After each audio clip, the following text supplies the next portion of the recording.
प्राथमिक विद्यालय, my self Firdausi. So students, in this video we will continue in our chapter number 4, the clock, the old clock shop. So let's start. The clock ticked on. Ray calmly brought another message. Have you come to pick up a clock or watch? Then he pointed to the okay. So अब क्या होता है कि जो रे है वो एकदम काम हो जाते हैं और घड़ी में आवाज़ आती है, टिक ऑन होता है. और रे जो है वो दूसरा मैसेज लिखते हैं उनके नोट पैड के ऊपर कि आपको यहाँ पर पुरानी घड़ी लेने के लिए आए हो. Then he pointed to the long board filled with the hanging clock and pocket watches. अब क्या होता है कि जो मैन है वो क्या करते हैं कि जो मिस्टर रे है जो एक पुरानी घड़ियों के ऊपर लोन देते थे उस तरफ वो दिखाते हैं और उनके पॉकेट के अंदर से एक पुरानी घड़ी होती है वो निकालते हैं. He was not a pawn broker but at the same time wouldn't say no to the needy people whose place their old watches और क्लॉक बिफोर हिम और एनीथिंग दे कुड गेट. अब जो मिस्टर रे जो है वो कोई pawn broker नहीं है, वो कोई इंटरेस्ट नहीं लेते थे जब वो लोगों को पैसे देते थे. मिस्टर रे क्या करते थे कि जब पुरानी घड़ी लोग लेके आते थे उसको वो मिस्टर रो ले लेते थे और उनके बदले में घड़ी के बदले में उनको कुछ पैसे दे देते थे और इतना पैसे देते थे कि जितनी उनको ज़रूरत हो या ज़रूरत से ज़्यादा, बट उसके बदले में वो कभी भी उनसे इंटरेस्ट नहीं लेते थे. He loaned more than he should. They would be there when the true owners wanted them back at the same price he had paid with no interest. अब जब वो इंसान जो लोन लेके जाता था, पैसे लेके जाता था और वो जब उनके पास पैसे आ जाते थे, जब भी आ जाते थे तो वो फिर से मिस्टर रो को पैसे दे देते थे, उतने ही पैसे देते थे जितने मिस्टर रो ने उन्होंने पहले उनको दिए थे और फिर बदले में वो जो घड़ी वो गिरवे रख के जाते थे वो घड़ी वापस वो ले लेते थे. Then the older man seemed to feel a little easier, took out his hand from his pocket and quickly looked at the watch on his wrist. अब क्या होता है कि मिस्टर रे है जो उनकी आंखों में थोड़ी सी ऐसी शर्म वाली फीलिंग आ जाती क्योंकि उन्होंने उन दोनों के बारे में ऐसा गलत सोचा था कि वो रॉबर है. और फिर क्या होता है कि जो ओल्ड मैन है वो अपने पॉकेट से घड़ी निकाल के मिस्टर रे के सामने ऐसे रख देते हैं और वो घड़ी जो होती है वो बहुत ही पुरानी होती है. How much will you give me for this the man rot.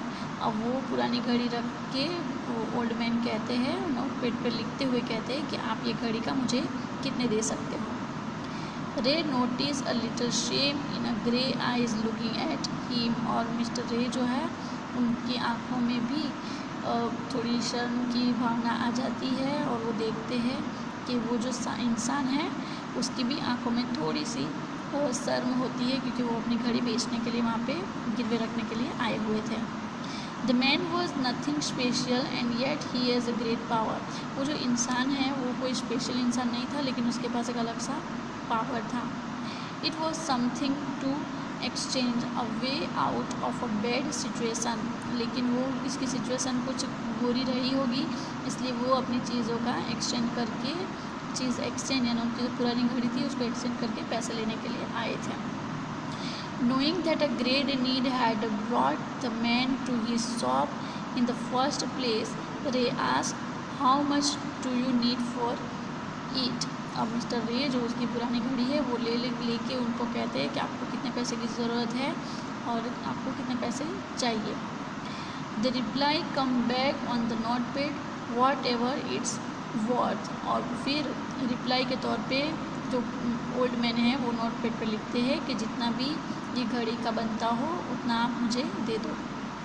रे reach into his cash box, pulled out a $50 note and passed it into the man's hand.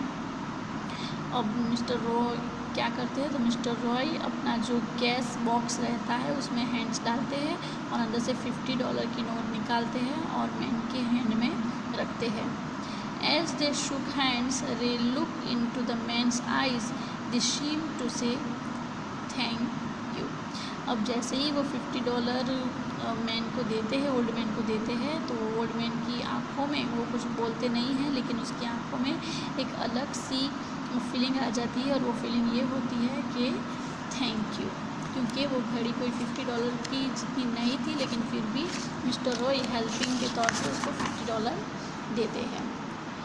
They both know the watch wasn't what that much. अब वो दोनों जानते थे कि घड़ी जो है उसकी कीमत इतनी नहीं है जितना उन्होंने उसे दिया।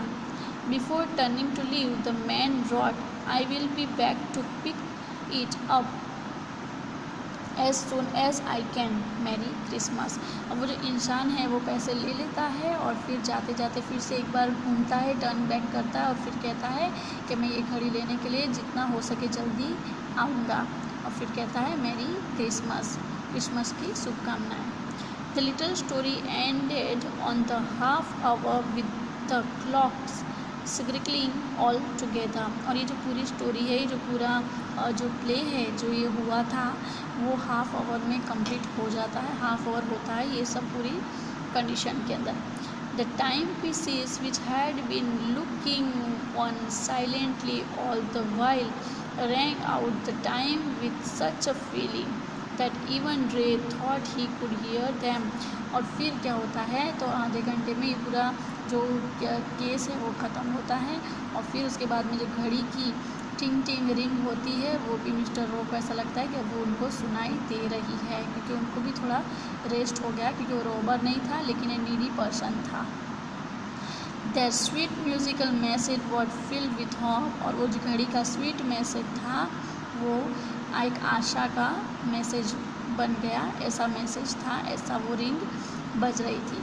The timeless message of peace on earth, good will toward all was felt by the three men who stood in the old clock shop। और वो जो टाइमलेस मैसेज था वो ये था कि पीस ऑन अर्थ, अर्थ पे शांति बनी रही। वो जो 3 पीपल वहाँ पे जमा हुए थे, मिस्टर रे और वो 2 ओल्ड एंड जो दूसरा यंग पर्सन था, उन 3 के बीच में शांति बनी रही, और यही शांति बनी रही पूरी अर्थ पे, ऐसे ही शांति बनी रहे, वही शांति का मैसेज था उस दिन, क्रिसमस ईवी के दिन का मैसेज जो था वो उस पृथ्वी पर शांति बनी रहे वही था, और वही मैसेज ओल्ड क्लॉक शॉप में भी हुआ था।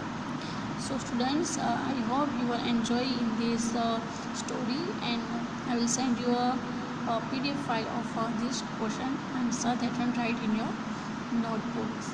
Okay, so here our story was completed. In the next video we will continue in our next story. So bye bye, take care, thank you.